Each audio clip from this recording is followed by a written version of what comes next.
Hello, and welcome to my tutorial on Disk 1 skip for PlayStation via World Map RNG manipulation. Before we actually get onto the Disk 1 skip or World Map RNG manipulation parts of the tutorial, we're going to have to go over some fundamental concepts of how the world map works so we know how to manipulate the RNG so we understand what exactly we're manipulating, what exactly causes it to move forwards, and what we need to do in order to keep it on track, essentially.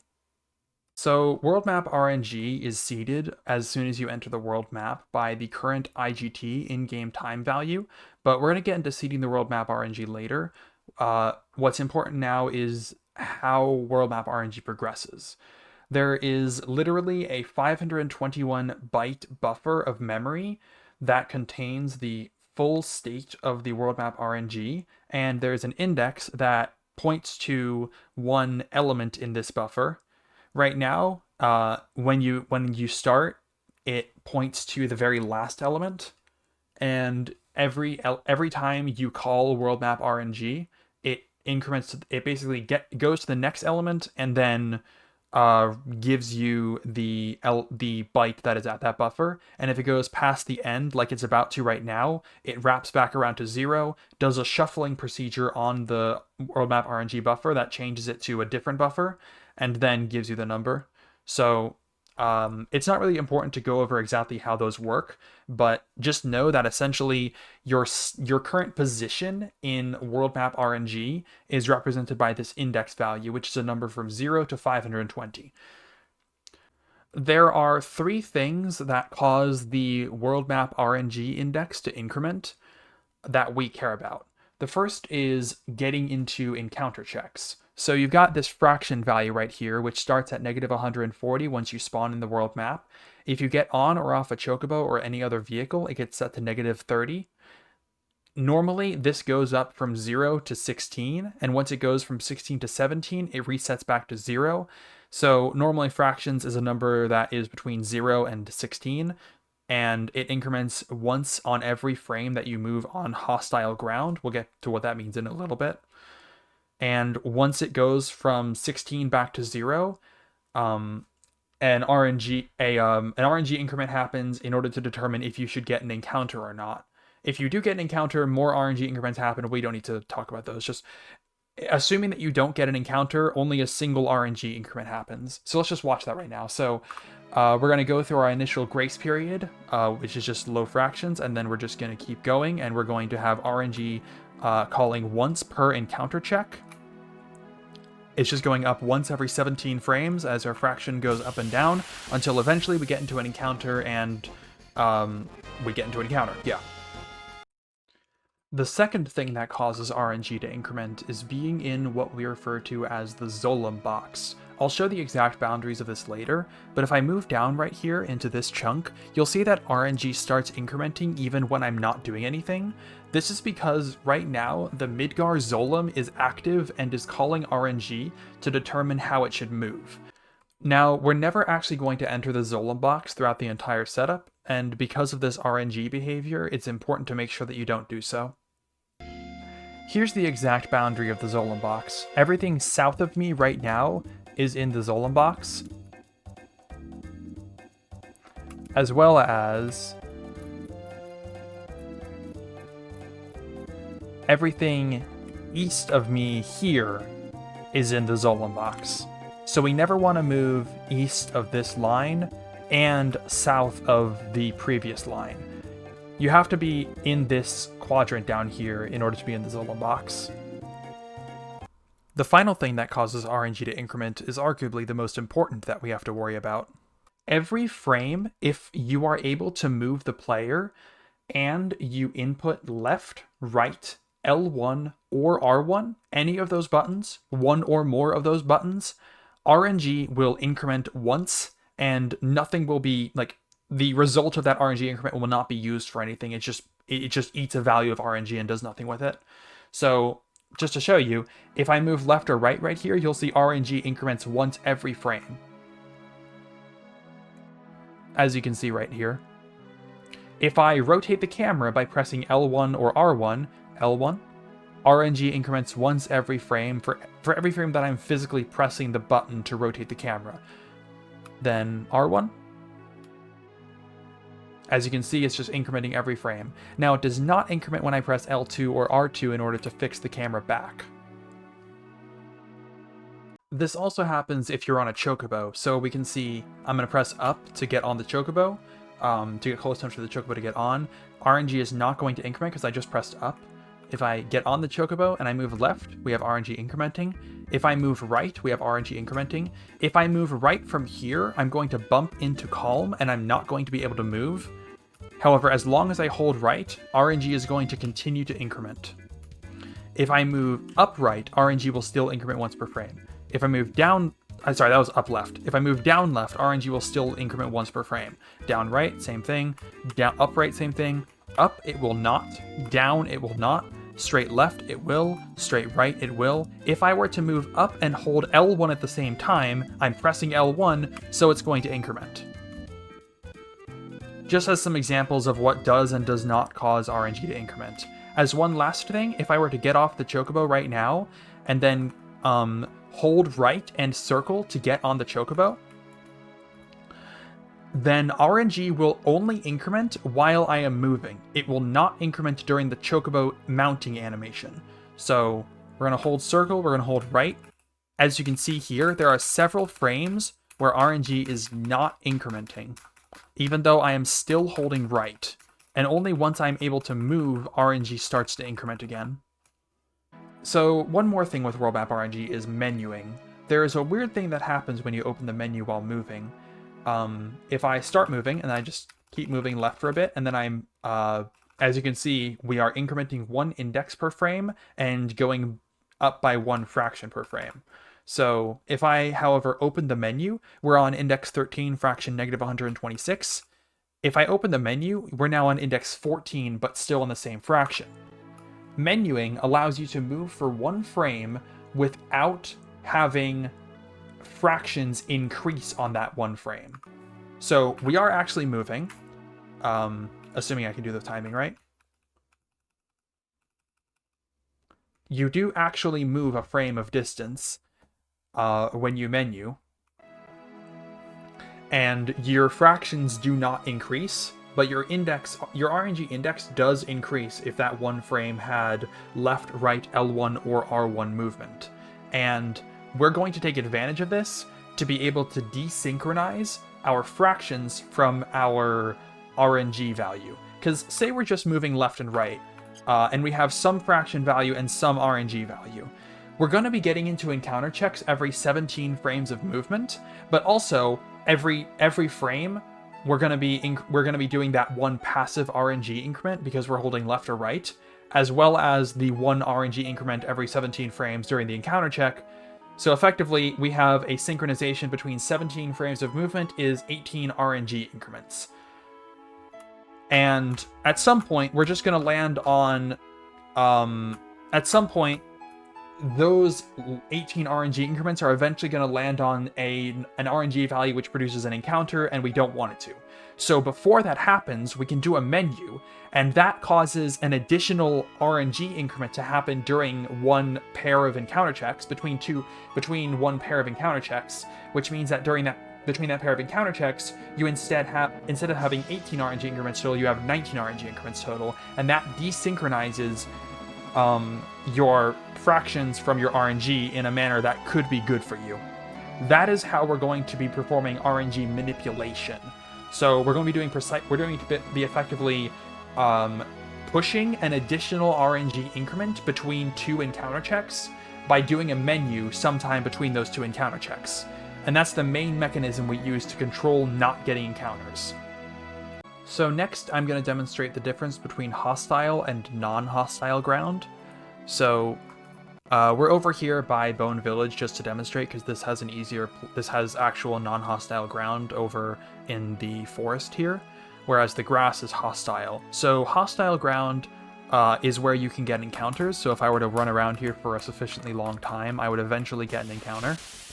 However, on non-hostile ground, you will never get an encounter. And the main reason you never get an encounter is because the encounter check logic never happens, to the point where fractions don't even increment. So you can't make progress towards the next encounter, and so there will never be encounter checks on non-hostile ground. However, left-right RNG increments will still happen, they just will not cause fractions to increment. So now I want to talk about a concept that is going to be useful to understand during this manipulation that I'm going to refer to as the count. So I mostly made up the count in order to allow you to be able to make certain mistakes during the process of performing the manipulation, but still be able to complete it successfully. But it also turns out that you can intentionally work with the count in order to make some manipulations better, or to do some manipulations where you otherwise wouldn't be able to. Effectively, at certain points in the manipulation, we're going to expect that your index value is some certain value. Let's say that it's supposed to be 500. However, you have made a couple of mistakes. At one point, you over-rotated the camera by 1 frame too much, and at one point you overwalked by going 1 frame too far left, and so had to do a net of 2 frames more movement left and right. Those are the kinds of mistakes that you're going to be able to correct, because that is going to result in a net count of 3. 1 for the over-rotation, and 2 for the 1 frame of extra movement. We'll get a better understanding of exactly why those numbers are what they are later. But the important thing is, you have kept track that your count is 3 at that point. You can then use that to know that your index, instead of being 500, is 503. And you can use that in order to do a different manipulation or adjust your manipulation at the end in order to still perform the traversal without getting encounters. We'll keep track of... we'll talk about more what that is later. So there's one more concept that it's useful to be familiar with, which I would refer to as either cardinal movement or grid movement. Effectively, if you move up, down, left, or right, then every frame, Cloud or the Chocobo or the current player will move at their speed, will move a distance equal to their speed on each frame, on exactly only the X or Z axis, depending on which direction you're moving, assuming the camera is overhead. So on every frame that we're moving down here, Cloud is moving down by exactly the same amount, which happens to be 60 units. Now, this means that the only positions that we're going to end up being able to occupy are those that are 60 units away, or a multiple of 60 units away from the beginning position. As a result, we can more easily, assuming that we only move up, down, left, and right, and never bump into any walls or anything else that can push Cloud off of that 60-unit grid, then the only positions we'll be able to occupy are those that are a multiple of 60 units away from our initial starting point. And that will allow us to make visual cues and other movement a lot easier to verify, because we'll have significantly fewer positions to determine that we are on. So we'll only have to determine if we are 60 units away from the correct position or on the correct position, instead of, say, if we're very close to the correct position versus on the correct position. It'll be important to understand this. And also, Cloud moves at 60 units per frame, but the Chocobo moves at 120 units per frame. So we're now going to start the tutorial from where you would actually start. We have just done the Chocolom glitch, and you will spawn at exactly this position on the Chocobo after you do so. We are going to use Cardinal movement to go to Kalm, and because we're using Cardinal movement, we'll be able to guarantee the Chocobo is placed in an exact position. We're going to move up, we're going to then move left, and we're going to make sure that we do not bump into any of the mountains.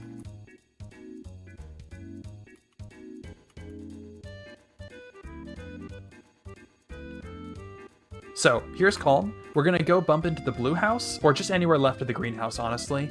It's okay if you bump into this, because Kalm and other cities like Midgar actually don't push you, they just cancel your movement entirely, and so they're not going to misalign you from the 120 unit grid that we're on. So we're going to bump up against Kalm right here. We're going to bump up right against Kalm, because this greenhouse has a bit of extra collision down here, and we can use this to force ourselves into exactly this position.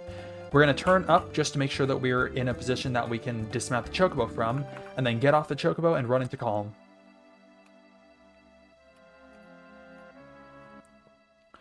Now, the first go-around of this tutorial, I'm just going to show the actual manipulation using a cheat to effectively disable encounters. We're only going to show some examples of how you would actually manipulate encounters on the second go-around and beyond. Start by running out of Kalm. Now, we're going to mount the Chocobo by moving up and pressing circle. If you want, you can simply just buffer up and circle out of the Kalm loading zone. We're now going to move left. We're going to bump against this ridge, and we're going to move left until exactly this position. I personally use the Chocobo's toe against this the top of this dark bit for a Q. Then move up until you get flush within the ridge here. Then move one frame down so you're able to dismount. Dismount the Chocobo. Then move up. You can either buffer or not buffer, it's fine.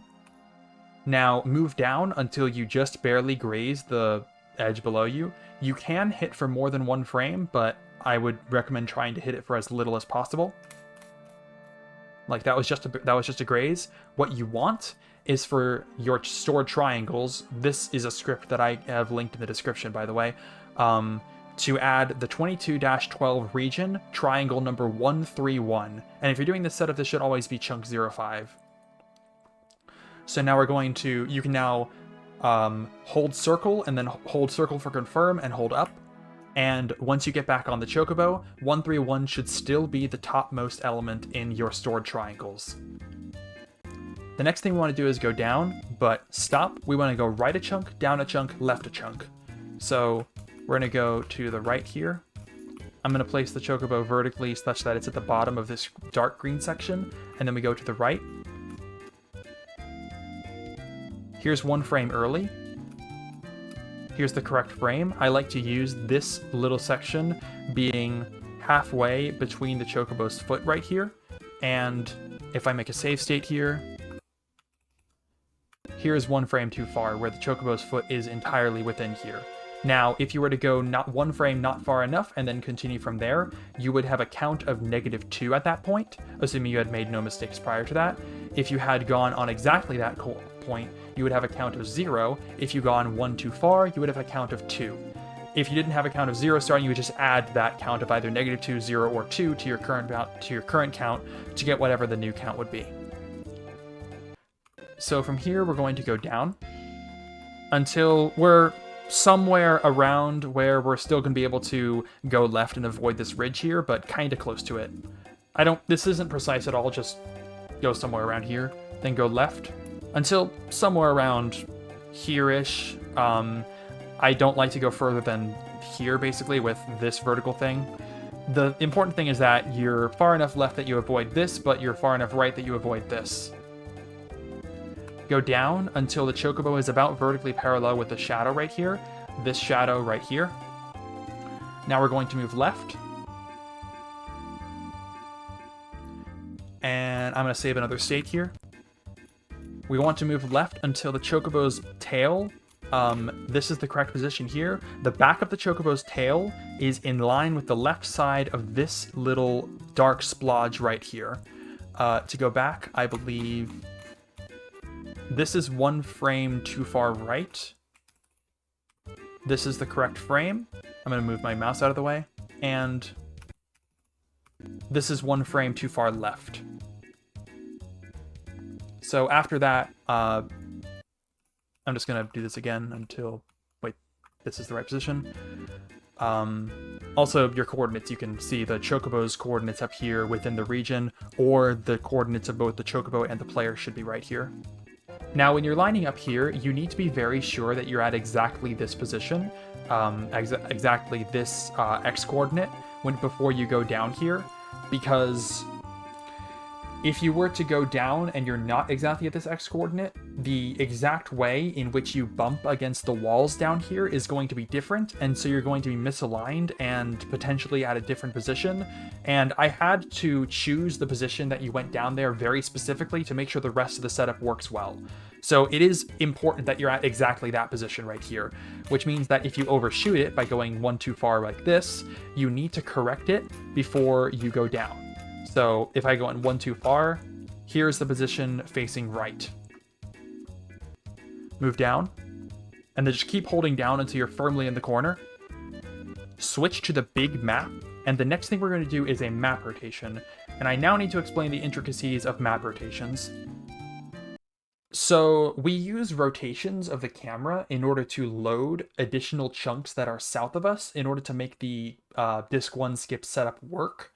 However, rotating the camera involves pressing L1 or R1, which calls RNG, and so we need to make sure that we do so for exactly the correct number of frames. This isn't as hard as it immediately seems, but there are some intricacies to doing so that I'm going to explain in a bit. So first of all, the camera has two main values. It's what I call the intended direction and the actual direction. The actual direction determines how the camera actually renders and appears to be facing, but the intended direction shows the direction that the camera is currently swinging to try to hit. So for example, if I were to go press L1 for a bit, and then pause, you'll see the intended direction is 2912, but the actual direction is 3341. I'm going to now stop pause. I'm now going to just let the camera continue to go, and it'll keep going, and it'll slow down, but it'll eventually hit 2912. Here's a bit of a caveat. If I were to go clockwise instead, then I do this for a bit, and then I stop. It's going towards 1152. If I just let it go, it goes until 1137, and then it just stops. Here's the bit of a caveat. When the camera is rotating clockwise, it will not actually go all the way to the intended direction. It'll actually stop 15 units before the intended direction. Now, the only thing you're modifying on every frame of L1 and R1 press is the intended direction, and the intended direction always goes up or down by 32 on every frame. That's always consistent, but the actual direction doesn't necessarily get all the way to the intended direction.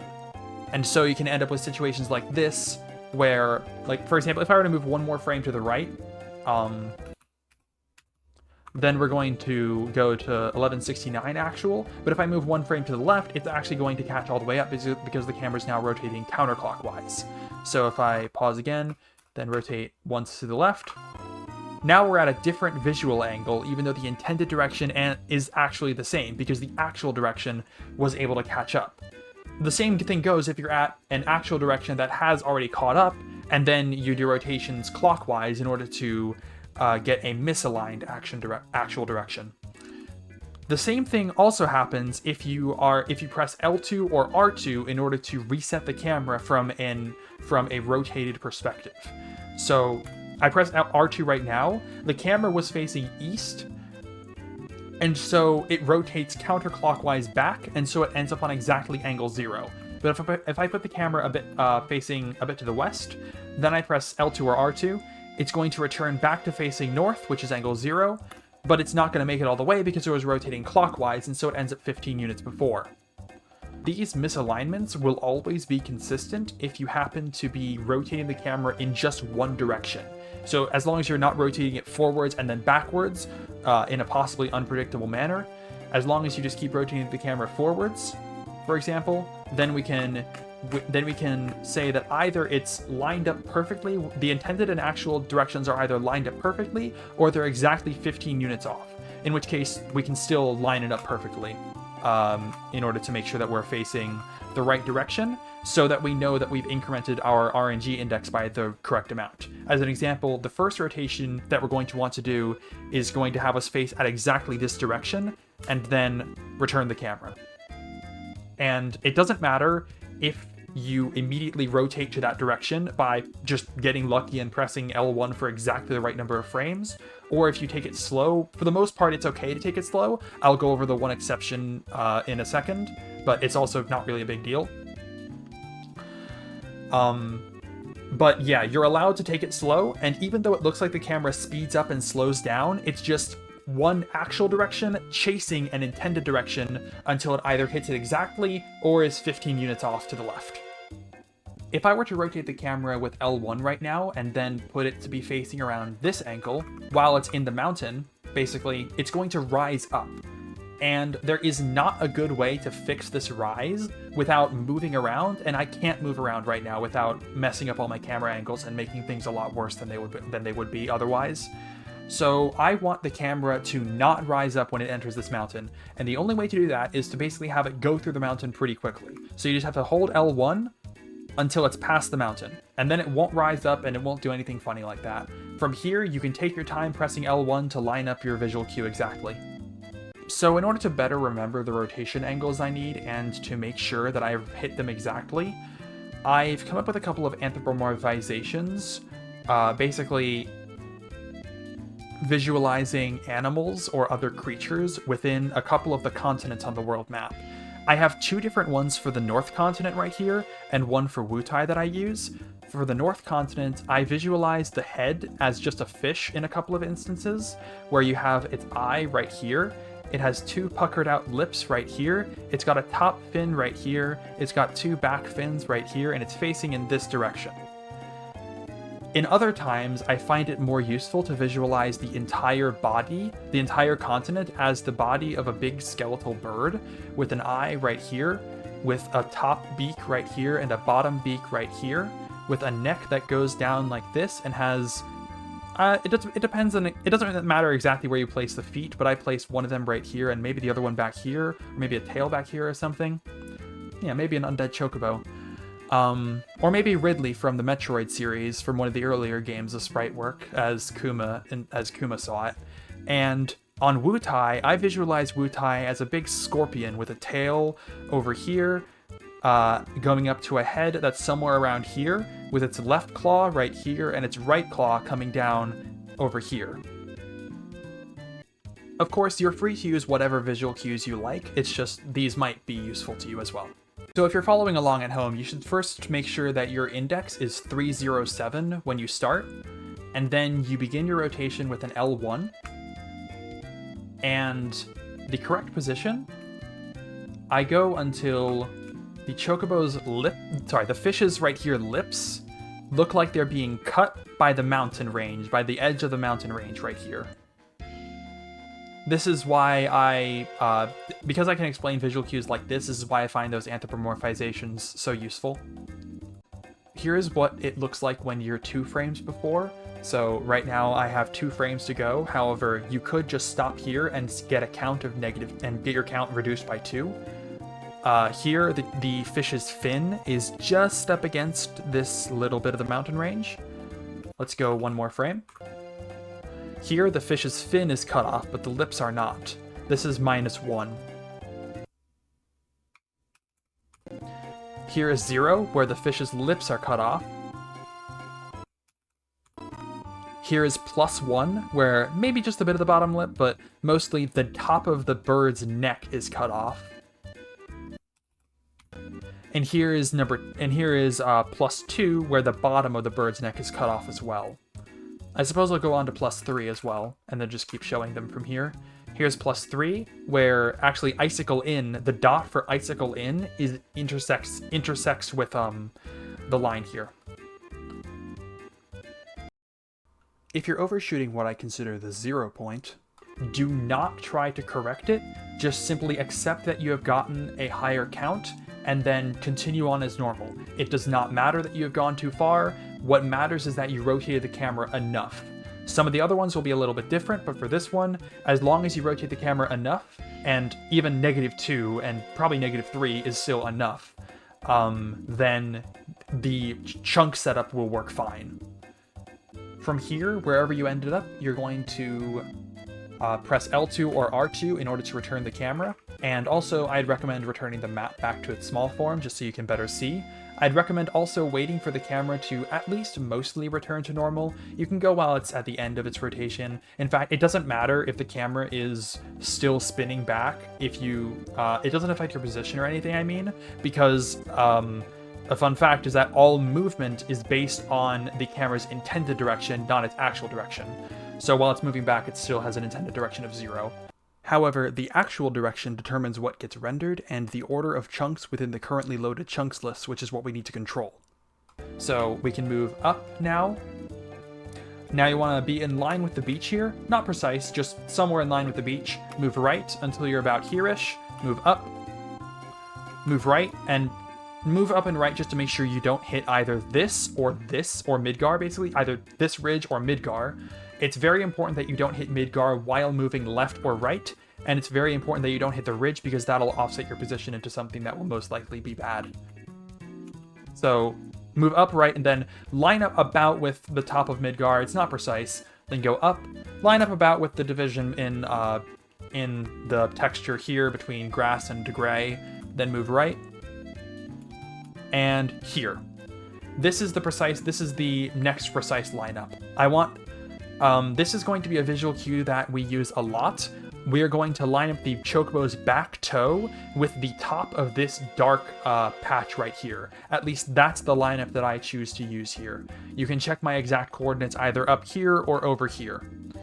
It's important that you're at the exact X position, again, because we're going to be bumping against walls when we're going up here. So I'm going to show that this is one too far left. This is the correct position. This is one frame too far right. And this is what the correct position looks like when you're facing left. This is similar to the first cue that we had back when we were going from Kalm, where the Chocobo's toes are not exactly against the dark patch because we're physically higher up on the Z-axis, but it would be if the Chocobo were lowered down slightly, were lowered down to the south a little bit. So now that we're here, we can go and hold up. This returns us back to the original position. If you're using my script, you should see this green triangle up here, which means that we now have a stale triangle that is a point triangle in this region. Then we're going to move one frame down, and now we're going to disembark.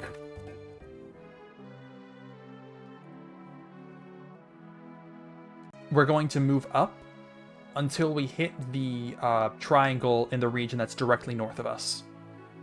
So you're going to be able to, all right, so you want to move up, and then you're going to be able to see Cloud's hair on the third frame. I believe it's the next frame that that you bonk.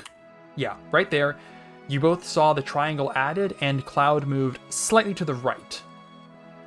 It's important to verify that he moved to the right also. If he didn't, then something would be wrong.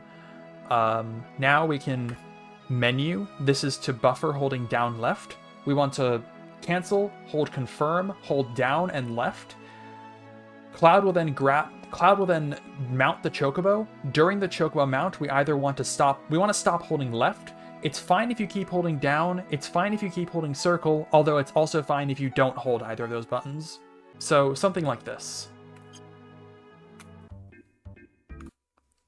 What we're going to do here is run down. So if you've been holding down from the menu buffer before, it's fine. Or if you hadn't been, then just start moving down.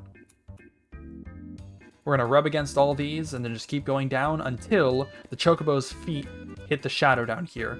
If you overshoot this visual... Now, this visual cue is important, but only because it gives us a consistent visual for the next rotation we're going to do. If you happen to overshoot this visual cue, it's fine if you move up and down here as much as you need to, as long as you don't go down and bump the mountain or anything. As long as you eventually get it such that the Chocobo's feet are about like this. This is going to be a visual cue I use once more, where the Chocobo's left foot, which is on our right, has its toes just barely in the shadow, whereas its right foot, which is on our left, has its toes not quite in the shadow, basically like this. Now we're doing another rotation here.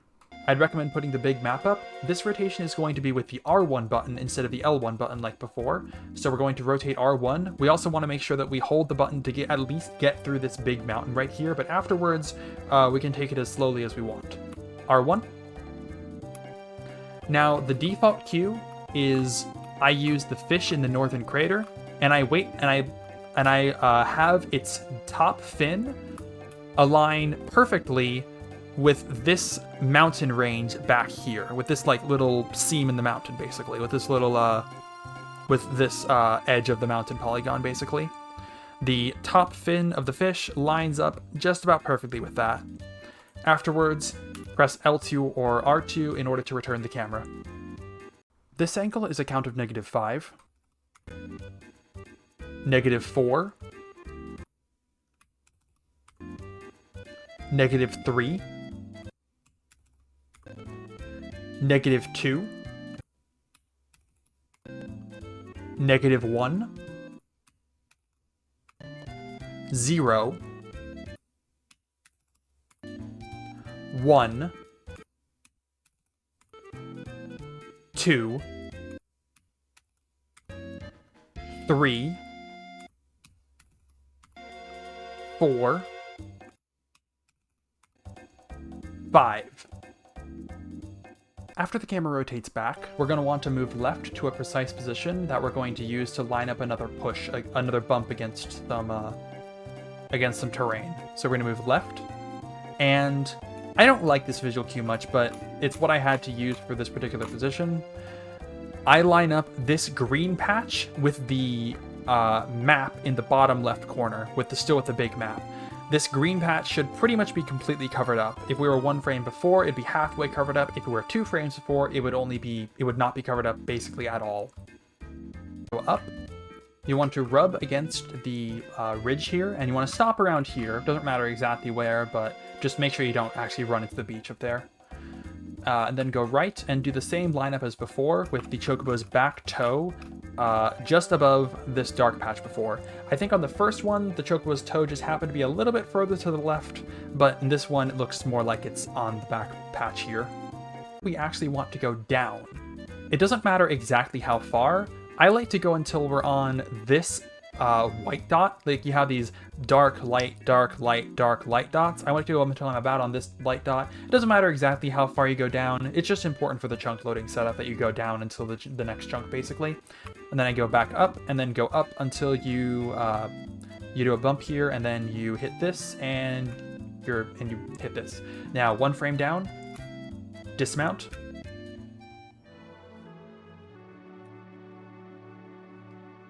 So you want to close the text box, open the big map, and move up. You should now fall into the ocean, and you should also see some particle effects on cloud as you walk in. We are currently in a triangle the game thinks is Icicle in Forest. If you remember the beginning of the video, I showed that Icicle in Forest has no encounter table and is not hostile ground. So we're actually not going to gain fractions during this segment, but we are going to gain RNG index as we move left and right. So the first thing to do is move until you get to an approximate position up-down. The cue that I use is the top and bottom of the bands of the water changing here allow the body of Ridley, or whatever this bird thing is, to nestle in it. However, I'm pretty sure you could be a bit below or a bit above this as well. It's not as precise as some of the cues are going to be later. And it's also worth noting that because we are in terrain that does not generate encounters, you can pretty much go up and down to adjust your position here as much as you want, and it's not going to affect anything. Here you want to go left. I'd recommend also switching back to the small map for a visual cue that I use for the next bit. So there are these vertical lines of animating dots right here. Once the second of these lines, specifically this dot of this line right here, gets completely covered up by this small map right here. So just a little more. This right now, the next frame is going to be when you hit the triangle to your left. After that, you're going to bounce off. You should bounce slightly upwards. Then you want to go right. Go back to big map because we're going to use this for the next visual cue. Then you go down a bit. Doesn't matter exactly how you move as long as it's cardinal, and as long as you don't move left and right more than you have to, but you can move up and down more than you have to as long as you stay in the same chunk. So we now want to remount the Chocobo, and we want to do so from the correct X position. To do so, we're going to move to the right until we see a certain visual cue, and then move down and hold circle. So what we want to do is go right until we see the red dot that represents our character. Hit the, be directly above the third tail of the Chocobo. Here we have the first tail. There's another tail down here, but of the big ones that are forming this major four-tail fan up here, there's the first one right here, the second one, I'm gonna pause this. There's the first one right here, the second one right here, the third one, this kind of big one right here, and this fourth one over here. And it's this third one that we want to the dot to be above. Now it is here that I must introduce a slight caveat. If I were to open the menu from this position, which appears to be good, and then close it, now suddenly the dot is over the second tail instead, even though our position has not changed. The reason for this is because our camera's actual direction is -15 right now, because the last rotation we did was correcting the rotation we did during the second Chocobo segment, and having the camera return to normal, and it did so in a clockwise direction, which resulted in it misaligning to -15. Now this is fine as long as it stays misaligned at -15. The problem, if we open the menu, the actual direction gets forcibly set to be equal to the intended direction, and so we don't have our -15 misalignment anymore, and so the camera looks slightly rotated. If I go ahead and make two save states, and then switch between them, you can see that indeed, the camera looks like it's rotating just ever so slightly between the two save states. Here it's further to the right, here it's further to the left, here it's further, I guess it looks like it's further to the right here. Here it looks like it's further to the left. Either choose to do a menu and use this dot on 2 visual cue, or you can not do a menu and make sure that you do not do a menu during this out of bounds section here, and then put the dot on 3 like we do here. Either of those works, but it's just something that you should know because it also will come up later, and it will be kind of important to make sure that we have consistent visual cues for some of the later sections. Here is -2, where the dot is a little bit to the right of the first tail. These are visual cues that have not done the menu yet. Here is -1, where the dot is a little to the right of the second tail. Here is 0, where the dot is above the third tail. Here is +1. Here is +2. And here is +3. Now, if you have done the menu, then those visual cues from before, here is -2. Here is -1. Here is 0. Here is 1. Here is 2. And here is 3. Again, these are if you have done a menu and have therefore reset your camera's actual direction to be equivalent to the intended direction. So, once you are in position, you simply hold down and circle, and then start moving down once you board the Chocobo, because our next movement is going to just be moving down. For the C3 movement, we now go down. We're actually going to now go down to the same exact visual cue that we had before. I'm just going to small map because it's easier to see the Chocobo's feet now.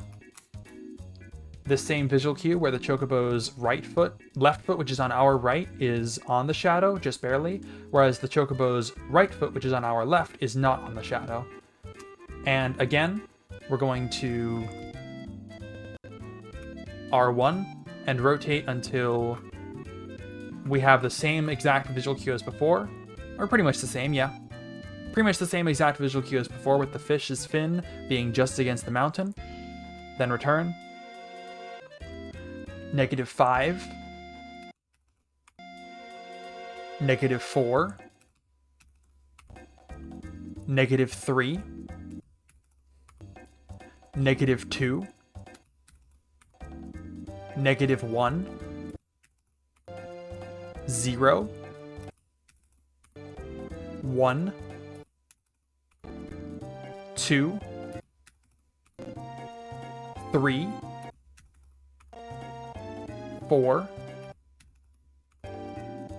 5. So from here, we're going to move left. To the left of Midgar, then move up until around level with Midgar like this. As long as you're below this ridge, it should be fine. Multiple positions here work, though you might want to get a consistent position for the next visual cue, which is going to be moving left until the beak of the Chocobo is just ahead of the vertical line that intersects where this, the grass has an inner point right here. So right now the beak is just ahead of this line, whereas one frame before it was not. This position has a count of -4. This position has a count of -2.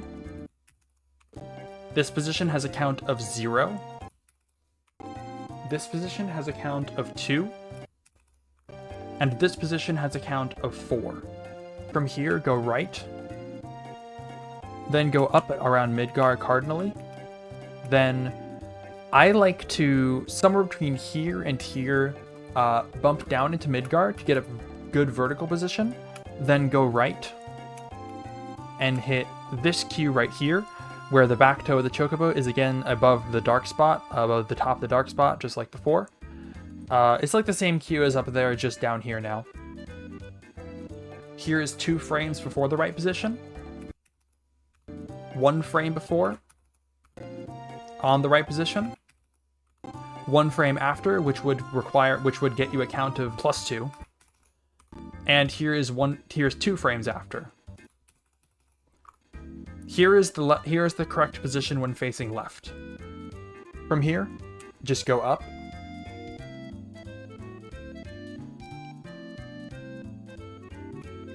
Until you're in the corner. From here, you want to pull out the big map because we're doing a rotation. We're going to be L1, doing an L1 rotation until Wutai's tail right here is in line with the rest of the rock here. Like, it kind of just forms a big line. It's all in line, as opposed to the next frame where Wutai's tail will be over here, or the frame before where it would be in the middle of the shadow right here. For this particular one, it is actually important that you're facing the correct angle here, because that influences where you end up after you dismount. So if you happen to go one too far, you want to correct by going backwards and accept a total count of +2. However, because of camera alignment, it's going to instead look like this. From here, L2 or R2, then disembark the Chocobo. From here, I would recommend doing a menu once you enter the forest in order to correct your camera, because it's misaligned to -15, and there will likely be menus done at various points during the actual manip. So I'd recommend correcting your camera like that. But we're going to go up, and we're going to go up for a while actually. We're going to see the light blue ocean disappear off the bottom of the screen, and what we're going to look for is between in here, there's like a half circle, or you can think of these two as 2 little grabby arms that are grabbing a bit of ocean right here. We're gonna have a dark splodge get put right in that little grabby bit, right in the middle. Here's 1 frame too far up, where it's a little far down, not quite grabbing it in the center. And here's 1 frame too far down, where it's a bit high up, kind of intersecting a little bit with the top arm and not quite in the center. Now, this is a bit of a precise position. We want this position because if we were to go up 2 more frames, we would hit the upper border. So do be careful here. Yeah, as you can see, we hit the triangle above us, which would throw off the whole setup, and that's bad, and you do not want to do that. So now that we're here, I'm going to go left. After about 4.5 seconds, the camera will rise up. Like that. That's when you have transitioned from the non-hostile chunk on the right to the hostile chunk on the left. From here, we're going to go left, and we're going to align a bit of this island, or peninsula, or just land formation up here with the right side of the map. So, first of all, if you move far enough left and stop, the camera will just kind of dip down and dip back up again. That just happens automatically. Just let it happen. Second, we want to move a bit left. We want to move a bit further left than this. You see this little dark spot is just poking out of the right. We want a little more than that. We want it to poke out about this much. And we want exactly this position, basically. From here, 2 frames up, just to barely touch the top of this chunk and to hit the one triangle. You should get triangle number 131 right here. Afterwards, just move straight right, and the camera does this down up thing, and then it'll go down again right here, that on the transition to the forest chunk to the right. Once you're in there, I like to move a little in just to make sure. You then want to move cardinally to go near the Chocobo. So something like this. Use the little the shallow water basically, and then the shadow, all to find where you are. So now we're right here. So we're going to align the red dot here, this time on the first of the Chocobo's tails. Not the third like before, but this time the first. And then we're going to hold down until we bonk against the Chocobo, and then press circle to mount it. This is important because we do not want to move after we board the Chocobo. This position is -3, -2, -1, 0, 1, 2, 3. To be clear, that's the count that you will add if you get that position and then continue down to board the Chocobo. So once you're on the Chocobo here, we need to do a short little rotation of the camera for the setup. So rotate the camera. We're going to rotate the camera until Costa del Sol's dot on the map is perfectly aligned with this seam between land and water. This angle is a count of -5, -4, -3, -2, -1, 0, 1, 2, 3, 4, 5. After the rotation and returning the camera to normal with L2 or R2, go down until we hit about the beach here, then go left.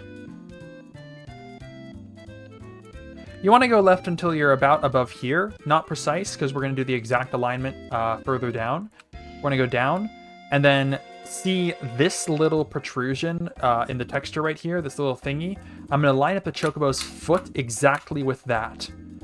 -6 on your count, -4, -2, 0, 2, 4, 6. Going any further right than the -6 there will result in you hitting the ridge if you were to go south and then back north again. From here, I'm going to go down so that I'm past the ridge, I don't know what it's called, go up until I'm about in line with this bubble right here, maybe with this circle right here, maybe a bit lower, it doesn't really matter, I think. Then go right. I'm going to go up a bit for a better visual cue. Go right here again for, again, Chocobo's back toe at the top of this dark spot, and then go up.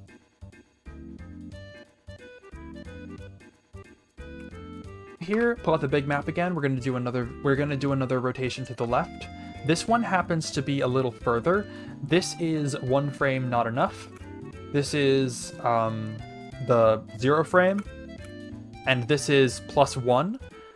I believe you can do, I believe any of these 3 do work. I'm only going to be showing the rest of the setup with the 0 frame, but I believe that the coordinates that you get for all 3 of these when you dismount the Chocobo do actually work. It's just the visual cues that you use for the rest might be slightly different, and I'm only going to show the 0 framers. So from here, L2 or R2, and then dismount your Chocobo.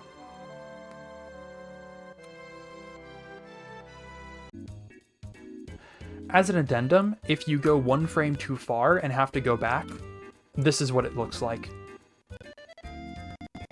This here is pretty much the same as the previous one. We're going to go up. Once you're in the forest, we're going to menu to fix the camera. We're going to line up with the same visual cue again. This time the dot is a little bit lower in the grabby arm thing. We're going to go left. Again, the camera's going to rise up a bit. And now we're going to go left to here, where there's just a little bit of land between the Scorpion of Wutai and the ocean. So the next thing that we're going to do is move up to a certain queue. However, there are several positions at which you can move up here. This is position 0, where the Scorpion is just leaves a little bit of sliver of land between it and the water. If we go one more frame to the left, this is position 1, where the Scorpion covers the land. Here's position 2, where there is a little bit of water in between the Scorpion and the land in this area right here. And like the land also touches the right side of this part of the island. In position 3, there's water in this area now. In position 4, there's now water in this inlet between the Scorpion's left claw and its head. In position 5, the Scorpion's 2 arms are basically just touching the island, in addition to its head maybe. And in position 6, there is a little bit of water in between the Scorpion and the island. These positions will be useful when you're actually performing the manipulation. So here we're going to move up. We want to move up to a position that is exactly 4 frames up from where the bottom edge of the big map lines up with this pointy bit right here. 1, 2, 3, 4. On emulator, I'm able to see that a line of dots right here is pretty much completely below the map, although this might be hard to see on console. I'm still trying to figure out a better visual cue for this position, but it does have to be this position, I'm pretty sure. Once you're here, I'd recommend moving away from the big map, move left. The camera will lower itself down like this. Now, there's this small little discolored dot right here that's a little bit redder than the rest of the texture around it. Once Cloud is on top of it, the next frame will have him hit the wall. That'll store triangle 158. From here, pull the big map out again, then go down, but pretty much stop right as soon as you fall down. I just timed it well there, you can tap down if you want to. Now, tap down until the top right of this map right here, the top right corner just barely touches the this line right here between the water and land, if at all. But notably, there isn't really a water gap in between the corner and the land. From here, just move right. The camera will again go down and up again, and then around here it'll go down. That's when you transition over into non-hostile territory again. From here, just like before, do cardinal movement to get back to your Chocobo. From here, just like the last time, we're going to line up the red dot above the Chocobo's first tail again, and then again, just like last time, run down, and then press circle. This position has a count of -3, -2, -1, 0, 1, 2, 3. So we're going to start this segment with the same rotation as we did with the previous segment, basically. So we're going to rotate until Costa del Sol is, this time, it happens to not quite intersect. It pretty much almost intersects with the line there. You can tell that it barely misses or basically grazes it a little bit. Just a little bit different. But this is basically Costa del Sol hitting the line just like the previous one. From here, reset the camera with L2R2. This angle will give you a count of -5, -4, -3, -2, -1, 0, 1, 2, 3, 4, 5. From here we go down. Then we go left at around here. Just make sure you go above Midgar.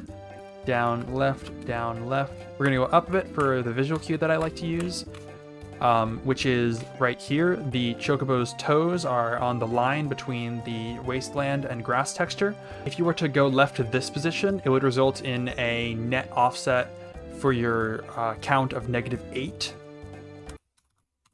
-6, -4, -2, 0, 2, 4, 6, 8.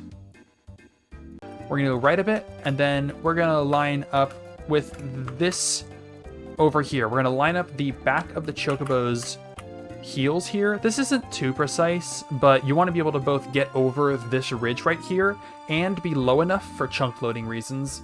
Go right, and then go up, and then right before you get to this ridge to make sure you go over.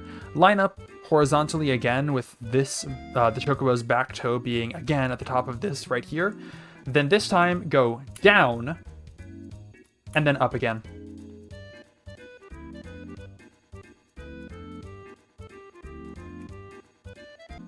We're going to do another rotation like the first one here, where we're going to align Wutai with the bottom of this landmass. Here is -1 frame. Here is 0 frames. And here's +1 frame. And these should just affect your count like that. From here, simply R2 or L2 to return the camera, and disembark the Chocobo. If you have a count of 0, your RNG index should be exactly 500. We are now going to run to the end. Most of the difficulty here is going to be in the actual manipulation, so I'm just going to show the path that's going to be taken during it. I typically run left a little bit, and then run up left along the general path of this up left trajectory here. Something like this. After a bit, you'll drop down, and then you'll rise back up soon after.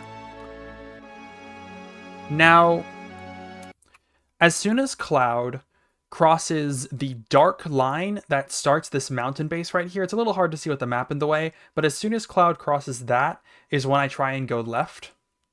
So something like around here, but this might be a bit early because because of reaction time.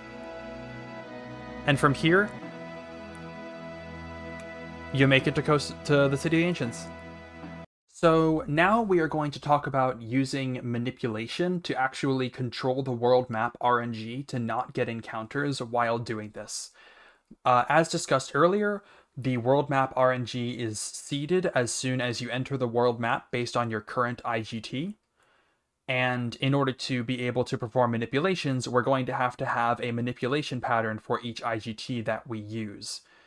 To generate these, I have developed a script that outputs data into a sheet that is similar to this. This may not be the actual format of the data that is used in the future. In fact, I kind of expect it not to be, but this is just what we have now, and I expect the community to come up with something that better fits how we're actually going to perform the manipulations once it gets more ironed out. But this is what I have right now, which shows pretty much all of the information that you would need to perform a certain manipulation. As an example, I'm going to start using the manipulation at 1 hour, 34 minutes, and 25 seconds, or 5,665 seconds after power on, which is what the IGT value is going to be in the game. This is a particularly special IGT because it actually has a 1-menu final traversal, whereas most seeds have a 5-menu or more traversal. So this is particularly special in that regard. So in order to start the process of world map manipulation, we're going to first get close to the exit. You can get pretty close. You can even go all the way off screen if you want to. Then open the menu, and we're going to be watching the IGT down here and waiting for it to reach a certain point. Now, a small caveat with the IGT times that are displayed right here. These are what I refer to as seeding times. which are the times that the world map is actually seeded. This happens after the world map has been loaded, or at least after most of the world maps have been loaded. I don't exactly know how it works, but the point is it happens with a noticeable delay after you actually close the menu and exit to the world map. So, as an example, 134.25 is going to... I'm on BizHawk right now, the BizHawk emulator, and 134.25 is going to mean that I actually want to exit at 134.21.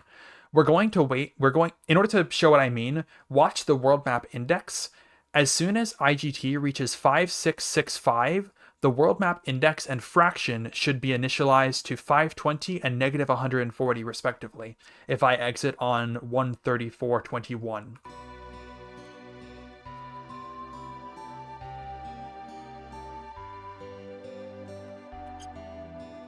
So I just exited on that time, and you can see right now, those values get initialized when IGT is at 5665, and that means the world map was seeded to 5665, which is 134.25. BizHawk has, as you can see, a 4-second delay. PlayStation 2 console has about a 3-second delay. And so most likely, if you were to do that particular manip, you would want to go at 134.22. So now I'm going to try to explain what each of these bits of data are. So here's T4. This is essentially a dictionary of counts to the menus that you want to do on that particular count value. So as an example, if we see a double bracket right here, that means that during both of the sections that there can be a menu, there are no menus you have to do. Whereas if we look at count 0, for example, this first open close bracket means that there is just no menus on the first count you have on the first section of traversal, but on the second section of traversal there is a total of 1 menu you have to do, a menu which can be done on any frame starting on frame 0 and must be done before frame 28, as if you were to just walk forward, you would get an encounter on the 28th frame of movement. If you were to start at a count of 1, for example, this window, you cannot just do the menu immediately because this menu has to be done on any time starting on frame 46 and any time before frame 97. If we have a count of 2 as an example, this a count of 2 has the second traversal having 2 menus. The first one has to be done anywhere between 0 and up to but not including frame 46.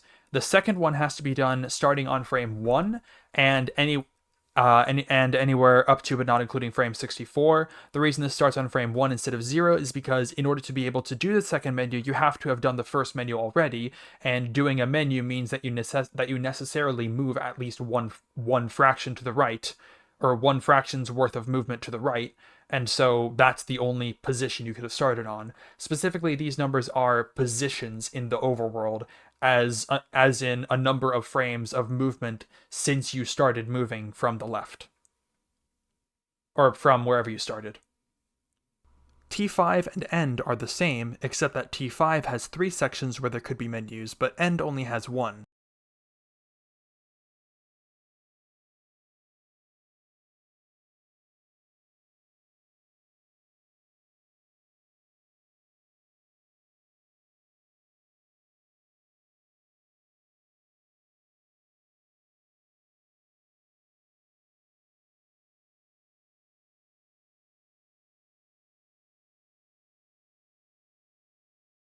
I have just completed up to T4, and the T4 section of my notes, which just means the triangle 4, which just means the 4th out of bounds section to go and hit or like the 4th section in which we go and hit a triangle, the 3rd of which is out of bounds.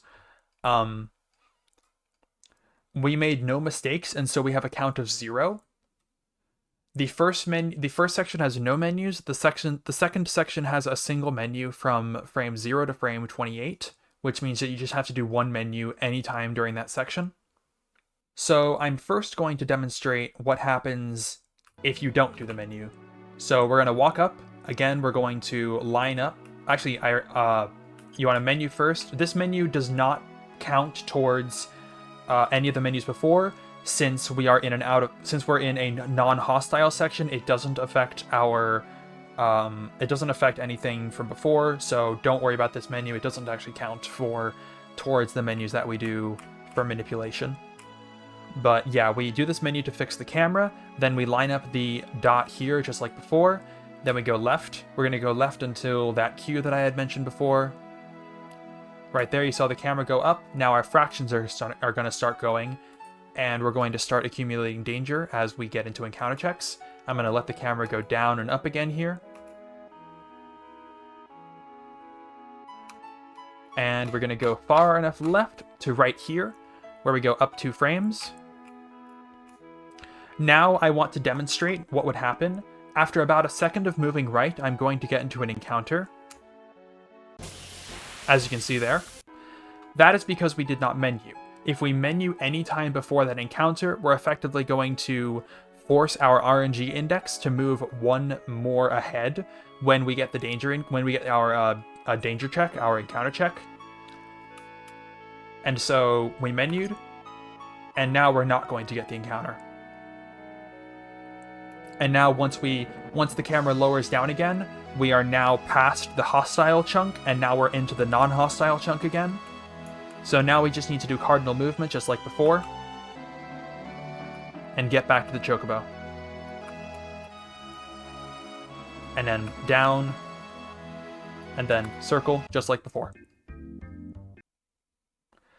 Let's say that somewhere in the course of performing the setup to get to this point, I made a mistake which resulted in me getting 1 more RNG increment than normal. Basically, my count is now 1.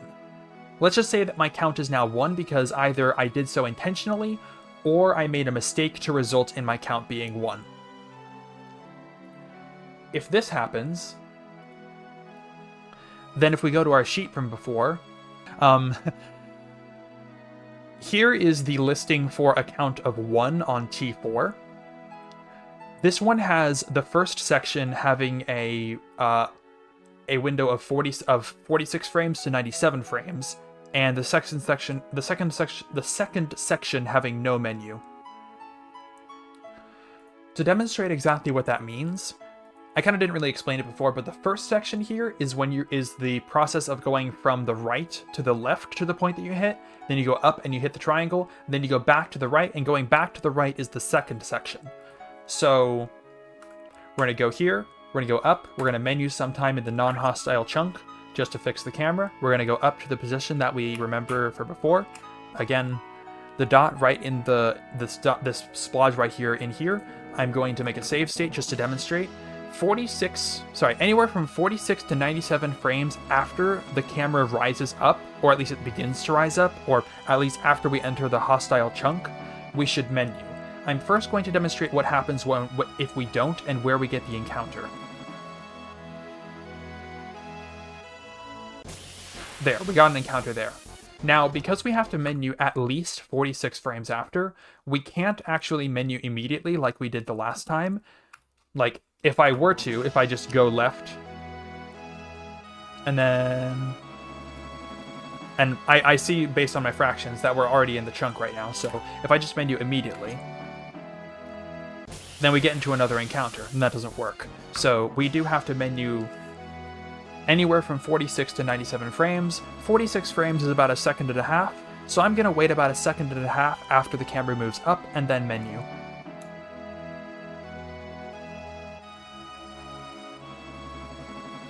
One, and as you can see, no encounter. We can now continue the rest of the setup, 2 frames up here, and then move back to the right, and we get no encounter on the way back either.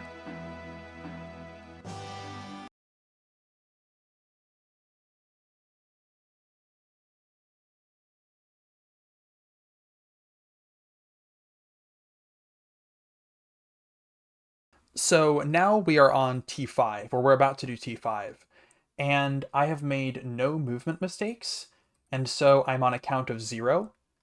And normally that might be a good thing, but here that is actually a little bit of a problem. If we look at the T5 section of the data, and I go ahead and start dividing it into separate lines just to make it easier to read, you'll see that there is actually no solution listed for 0. There's only solutions for -3, -1, 1, and 2.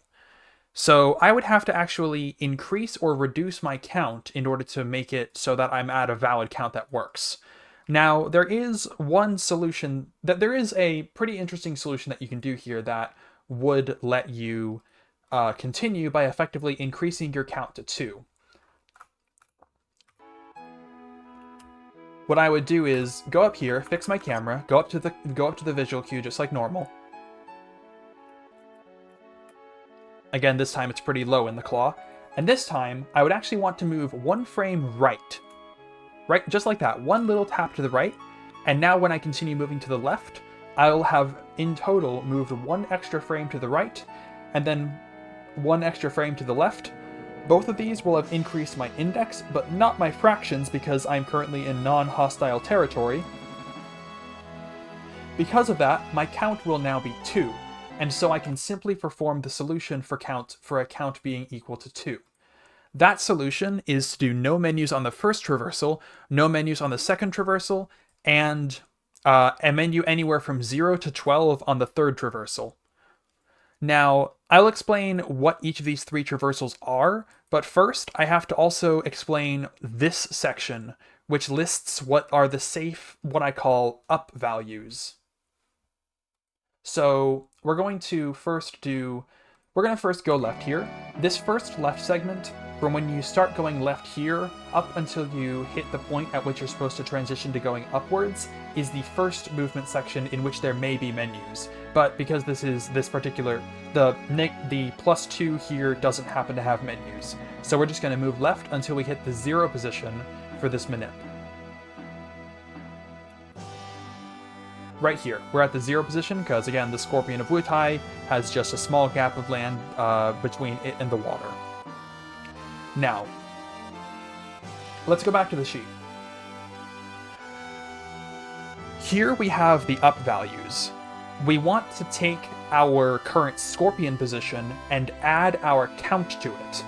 That number, which in this case we have a count of 2 because we had to adjust it from 0 to 2, and we have a Scorpion position of 0, that number 2 plus 0 equals 2, should be somewhere in this list. If it is, then we're guaranteed to be safe as we go up in order to get from here to the chunk directly north of us. If it isn't, then we're not necessarily going to be safe. It's not always going to be the case that you get an encounter, but I would recommend not tempting fate and not doing so. I have this extra list of all possible Scorpion position and initial count combinations that you might be able to use to check, but for the most part, this should be accurate if you just simply take the sum of your initial count and your current Scorpion position. So the value of 2 is right here. So if I were to go up now, this should be safe, and I can demonstrate that, but I'm also going to take a save state first right here. So if I were to go up here, as you can see, we're totally safe. We did not get an encounter. Even though we started at a fraction of 11, we went over and rolled over, so we got an encounter check, and it did not generate an encounter.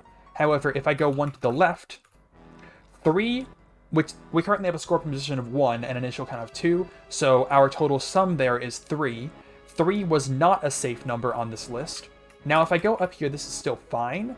I'm pretty sure, however, the next one is not going to be okay. If we started with an initial Scorpion position of 2, if we go up here, now it's not okay. There are some edge cases where a net count of 3 might not be okay, specifically if you were to have a fraction much higher than, if you were to have a fraction of 16 right here, then it might not be okay. For the most part, if there's a pair that's missing, the first one should be okay and this most of the time, but I also just wouldn't tempt it unless you really have to or something.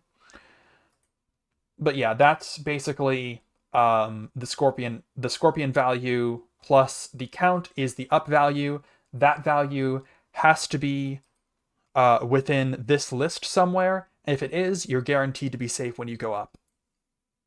From here, we're going to move left again. This left movement until we hit the chunk to the left of us is the second section of movement that there could possibly be menus. But again, during this particular manip, there are no menus during this particular section. So again, we're going to go left, camera's going to lower. And we're going to go left until this little spot right here. Might be kind of hard to see it on console, but at least I can make it out on emulator. And then we hit the wall, then we go down, big map, go down, stop as soon as we drop down.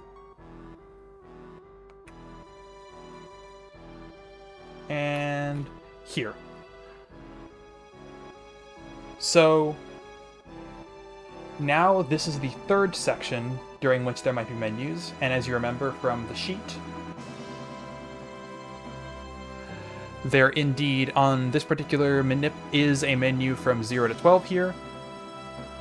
I'm going to make a save state and just demonstrate that yes, we will get into an encounter if we were to move. In fact, we'll get into an encounter quite quickly because we only have to move 12 frames.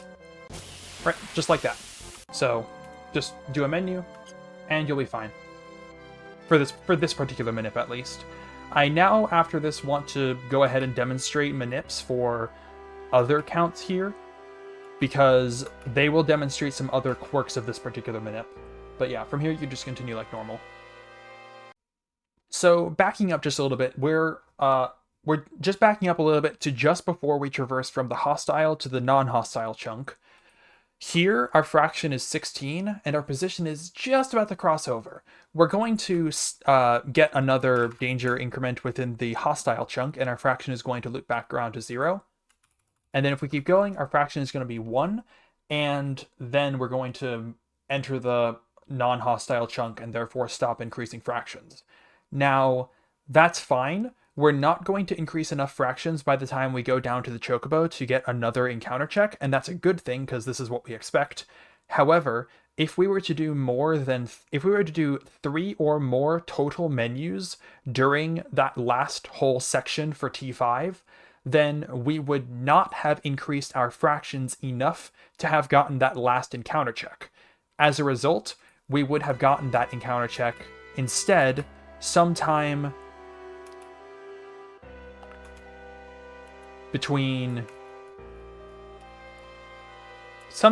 while moving down from here to here.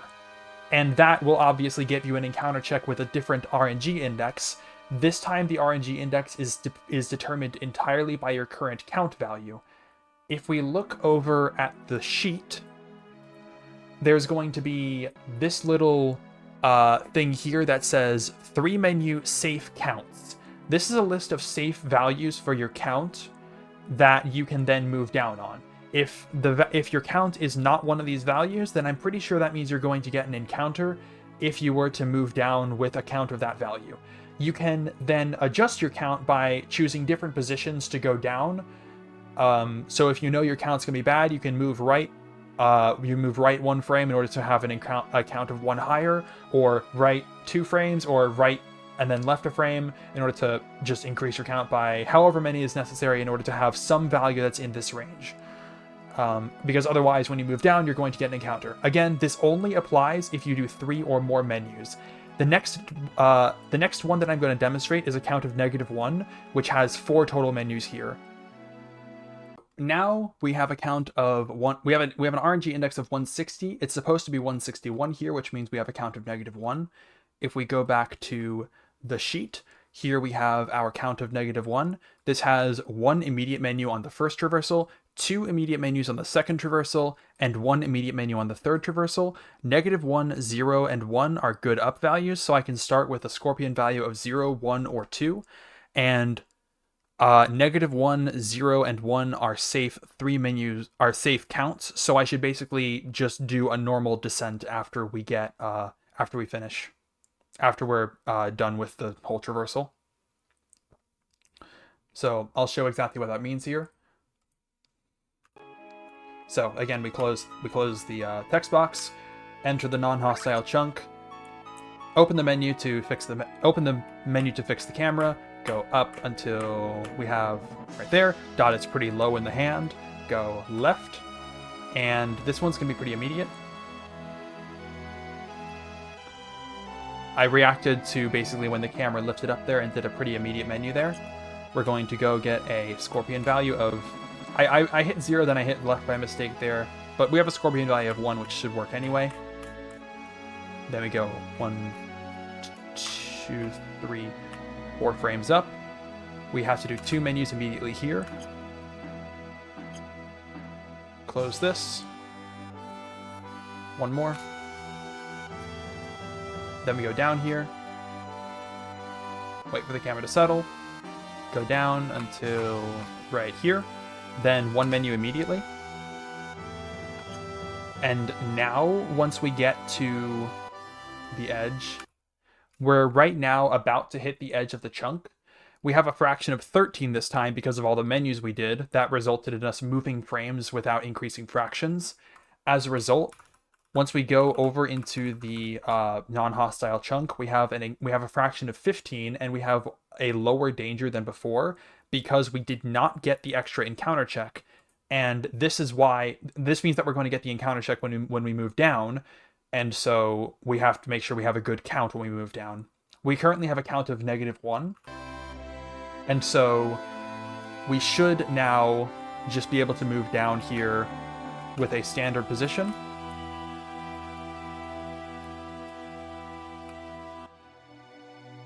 And get on the Chocobo.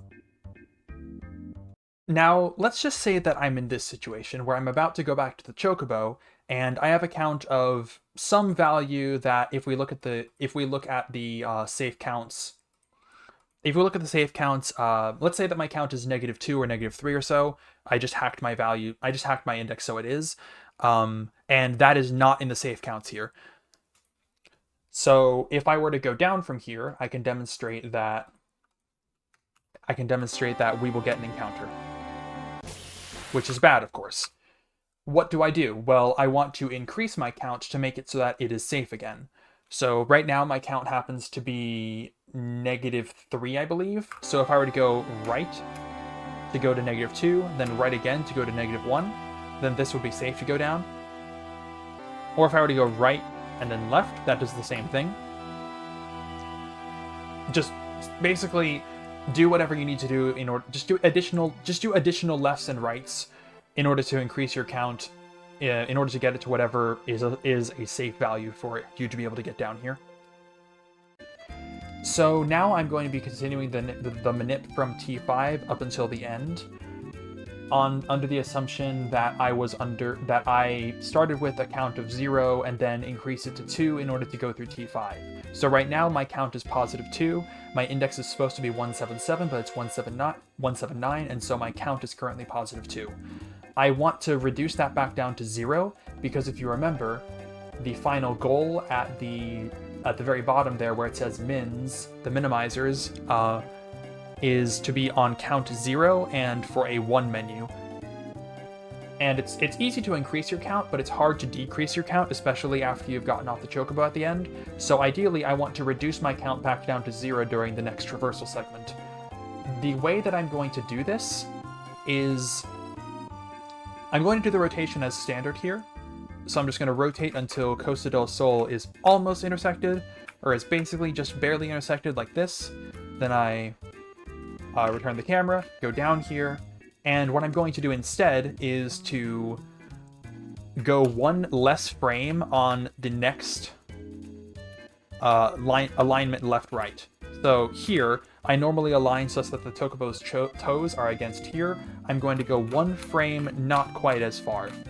So here, the next frame, the toes are going to be over here, whereas now they aren't. This means that I have not gone 1 frame left and then 1 frame right, and so in total my count has been modified by reducing it by 2, and so I'm back at a count of 0 right now. For the actual chunk loading purposes, it's fine that I didn't go far enough left here.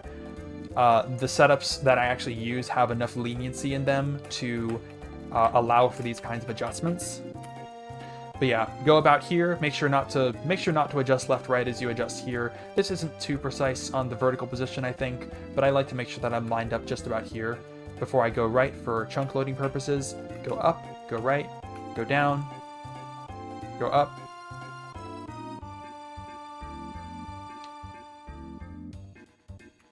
Switch here, rotate left until Wutai is aligned, just like this.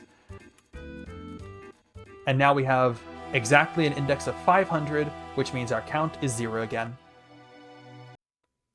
So now we've got to explain the manip for the final traversal. again, remember we chose this particular seed because it has a very easy final traversal manip. Specifically, it's just one menu from 268 to 302. Assuming you guys start with a count of 0, which I did and I had set up previously, as you saw. So what exactly does that mean? Well, here I have a window, I have a list of a bunch of images of all of the different frames of traversal, which basically show the pattern that I had showed in the original demo. And if we scroll down to 280 or so, let's say it's from 268 to 302, 280 is about in the middle of that. Here I've opened up 280. Also, you can find a zip file of all those images linked in the description.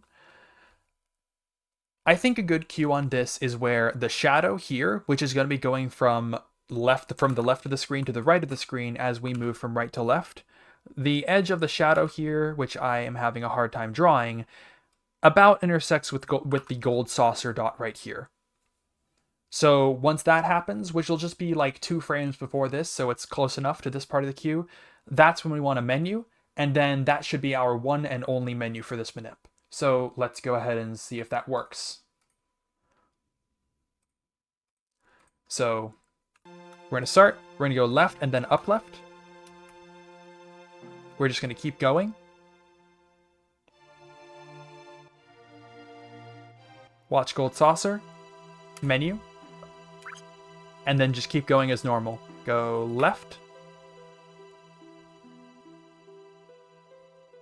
And we're here. And just to show that I am in fact not cheating and disabling encounters or anything, I do in fact have encounters enabled. Now, you're probably not going to get a 1 encounter, just because there are so few IGTs that have a 1 encounter that, like, they're so rare that you're probably not going to hit one. The only ones that I can find are, like, that one, 143.22, which has a 1 encounter after a count of 11. 150.41 has a 1 encounter at a count of 6.